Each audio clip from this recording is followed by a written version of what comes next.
Hello everyone, this is Ron from High-Tech Legion, and this is part of our review of the ASUS M5A99FX Pro R2.0 motherboard, and this is part of the review where we take a look at the UEFI BIOS utility. And what the screen you're seeing here is the easy mode function. This is the default one. This is a simple overview of what is adjustable through the UEFI. You have, of course, your main setting here, system performance, power saving, normal, and ASUS optimal. Also your voltages, your fan speeds, your current settings, your motherboard type, your memory type, your boot priority at the bottom. You have shortcuts, advanced mode, boot menu, and default, and of course exit. Of course, all the cool ones are here accessed in the advanced mode, so let's go through that. Quickly switch to that for a lot more options, especially for overclocking. You want to access this version. The main page, you have the main information here. Most of it's grayed out except for the system date and system time and the security, where you can put passwords in.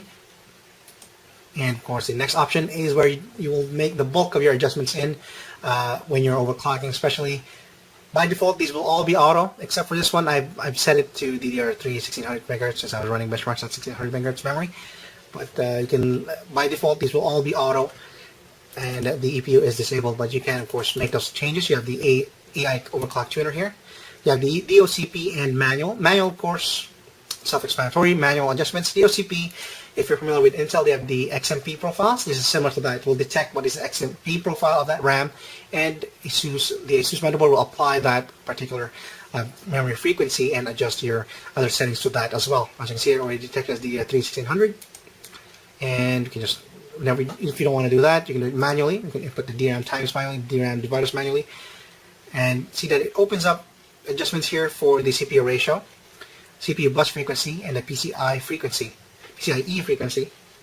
Bus frequency, of course, this is pretty much your base clock, and your CPU ratio, your multiplier. Those are, of course, different motherboards, different terms, but you get the idea what those are. Those are the two main options. You can make adjustments, and it will significantly increase or decrease your clock speeds. Of course, we are using the FX8350, and the FX8350 is the highest end currently pile driver or Vishera processor from AMD's FX processor line, and they usually they actually are unlocked processors, so you can adjust the multiplier. But if you don't have an unlocked, I believe all their processors now are unlocked, unlike the old Athlon ones and the old Phenom. Well, they have non-black editions, but these ones you can adjust this if you have an unlocked processor. And the other options here, memory frequency. See a divider there from 800 all the way to 2400, 1600. CPU NV frequency. See, most of the lower ones are unsupported. Leave it auto if you're not sure what you're doing. And 2200 is the maximum. HT link speed, of course. These are more if you want to adjust the bus frequency. Make those adjustments. And CPU spread spectrum. PCIe spread spectrum. Enable disable automatically as well. You have your EPU power saving mode disabled by default, but if you want to save power, and you can always enable that. Of course, the performance will be a little bit different compared to high performance preset. And OC tuner is the automatic overclock. If you're familiar with Turbo V Evo for the software, which is the automatic software overclock for ASUS. This is through the UEFI. They call it OC tuner. And next one is the DRAM timing control, where you will make adjustments here for the timings of your RAM. Once you've set a divider, you can set here, you can type it in directly. And the good thing about it is that you have the your dual channel in there. It detects what the channel A and channel B, what the timings that are being detected are. So you can do that. You can change primary, put in those timings in there. All the way to the bottom, you have your timing, command rate, refresh rate, and DRAM driving control. You can make these are a lot more advanced options for DRAM overclocking. This is not, it's not often that you find this amount of options available to you, especially for DRAM overclocking on an AMD system.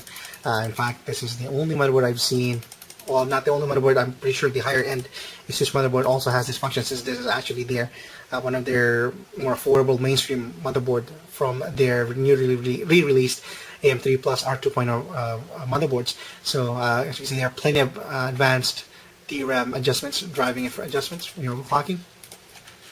Digi Plus power control is nested in there for, again, overclocking, more of the CPU, and the DRAM as well for the bottom. Of course, ASUS uses all digital Power control, as they call it, Digi Plus power control, unlike other motherboard manufacturers which use a hybrid version, or I believe some use a hybrid version, most of them now. But ASUS has a fully digital plus power control. You can adjust the load line calibration here. Of course, you won't want any drooping when you're overclocking, especially when trying to reach that 5 GHz overclock from regular or medium high all the way to ultra high and extreme. If you're pushing, of course, for 5 GHz, I would suggest ultra high and extreme, depending on your overclock, depending on your cooling. CPU NB, load line calibration, same thing, except with a little less options here. You have auto, regular, high, and extreme. CPU current capability. There's that 140 is not recommended since it is red. These are, of course, recommended only for advanced or LN2 cooling users. You have your more options here for CPU NB current capability. Auto, 100, 110, all the way to 130. CPU power, phase control, optimized, extreme, and manual adjustments. See, similar to the CPU manual adjustments, it will open up more options at the bottom under it. You have the manual adjustments, fast, ultra fast, medium, and regular. Let's see what gets disabled if you click the standard. Goes back up there. All adjustments. And you also have CPU voltage frequency, manual. Will open up VRM fixed frequency mode. You can type it in there. And you have VRM spread spectrum disabled, CPU power duty control, T-probe or optimize or extreme. You have CPU power response control, auto, regular, medium, all the way to ultra fast. Auto, the same thing, medium, regular, fast, ultra fast for the CPU NB power phase response control. CPU power thermal control from 130 minimum all the way to 151. You have your DRAM crank capability, 100 to 130. DRAM voltage frequency from 300 to 500, and DRAM power phase control, the preset for optimized and extreme. And let's go back to the top part. You have options here for the voltages at the bottom, separated by the divider. You have your offset mode by default for the CPU, offset with your plus or offset with a minus, or you can type it in manually directly, automatically. To access the auto mode is actually manual mode as well.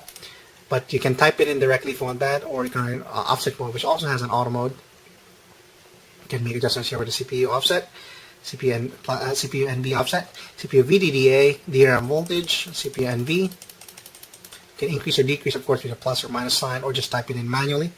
And see there at the right side, it shows you what the minimum and maximum values are, and also the increments at which it allows you to adjust to these particular voltage settings. It has plenty for a mainstream motherboard.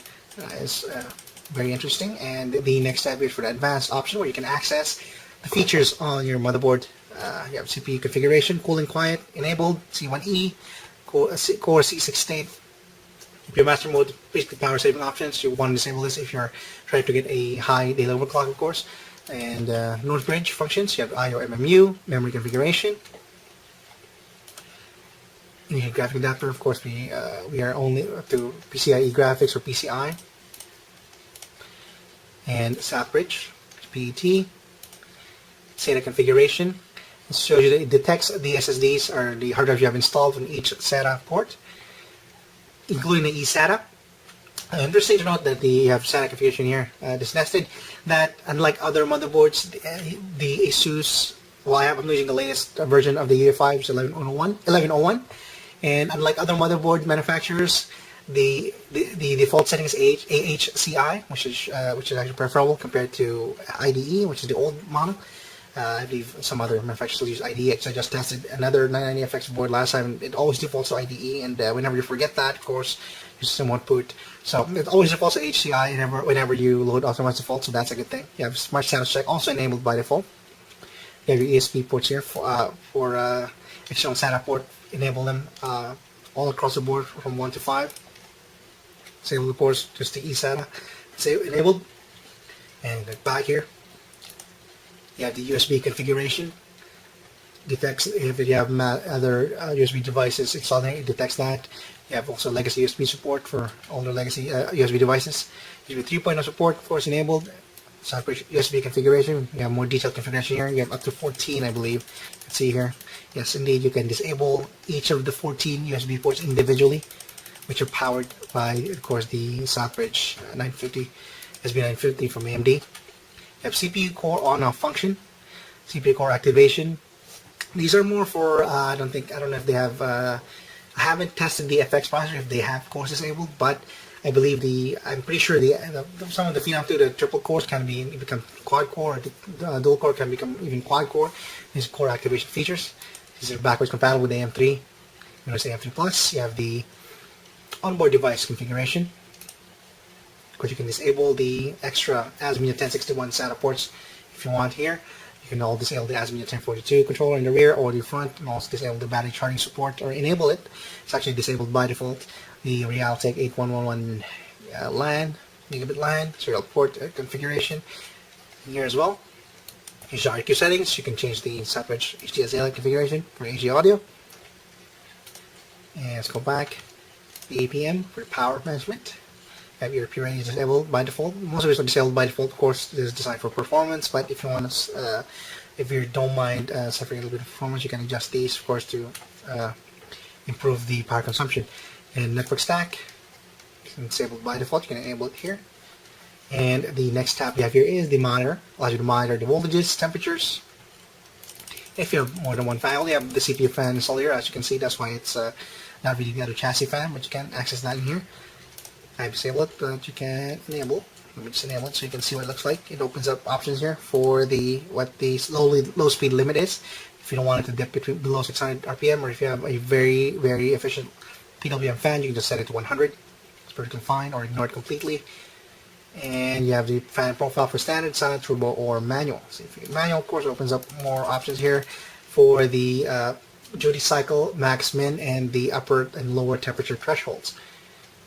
So disable that. And then the boot. For more about options when you're booting, you have your fast boot USB 2.0 support, USB support for when you're booting. Partial initialization or full initialization, or disable completely, of course. Full initialization will slow down your booting a bit. Same with the PS2 keyboard and mouse support. The M5A99FX Pro 2.0 is actually has a separate, doesn't have that hybrid PS2 keyboard and PS2 mouse. It has separate PS2 and separate keyboard, PS2 keyboard and separate PS2 mouse ports, so that is very cool. But you can disable it here if you want to do that. Network stack driver support. Normal next boot after AC power loss, normal boot. You have the full screen logo. Especially if you use the ASUS My logo, you can change that here. You can enable or disable it here if you want. Post delay time allows you to, of course, input hit the delete key for your boot, since it boots pretty fast now, especially with Windows 8 and SSD. But of course, the M5A99FX Pro 2.0 motherboard actually has that onboard direct BIOS booting, so you don't need to even hit to hammer on the delete or F2 key to access that. Direct key enabled, of course, that's what I was talking about. You can go to BIOS setup or disable it completely if you don't want to access that. You have your 9-trap response, boot lock num state on. Of course, most people prefer it to be on because it's annoying when you're making adjustments to the plus and minus side and the number values if it's disabled. And wait, F1 enabled, force BIOS, optional ROM is just set up most advanced mode. This is the advanced mode you're looking at. Easy mode was the simple screen we were looking at earlier. CSM compatibility support module in here. It's an automatic by default. Secure boot. Allow you to secure boot your OS if you're on the OS there. And your boot priorities. See here, you can boot over at the bottom, and you can set the hardware priorities at the top in here. Detect which drives are installed, and you can adjust those options in there, which one has the priority on the top. I've actually disabled the 2 ones. I only set it to 1 in there, so it doesn't, my other SSD doesn't interfere. But there was 3 options here for the boot options before I set that in there. And the last 2 options, you have Easy Flash Utility, allows you to, of course, update your UEFI, just plugging in a USB drive with the update itself. I believe you can even browse through that, or browse your local drive, so you don't need to put an external drive in there. But you have the ASUS SPD information for reading your memory. In a slot, you have the JDEC and XMP values. You don't really need this anymore, so the AI tweaker actually reads it directly once you're putting it in, so that's very convenient. Either way, you can still if you want to take a screenshot from here, you can do that. Shortcut is there. You have the ASUS OEC profile. Whenever overclocking or just setting to default, you can make it, or making, for example, you put in a different kind of RAM, you don't want to go back to the hassle of setting the DRAM timings and stuff like that. You can just save an option here by up to 8 banks in here, so that's plenty of information, plenty of space to save your profiles. You can put the label, save a profile, or load from the profile, all in one area here in the tool option.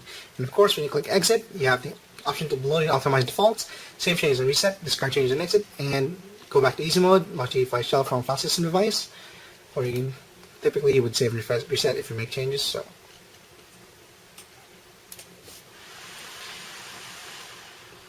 And that pretty much covers our overview of the ASUS M5A99FX Pro R2.0 motherboard. And now go back to the rest of the review. And thanks for watching, and see you next time.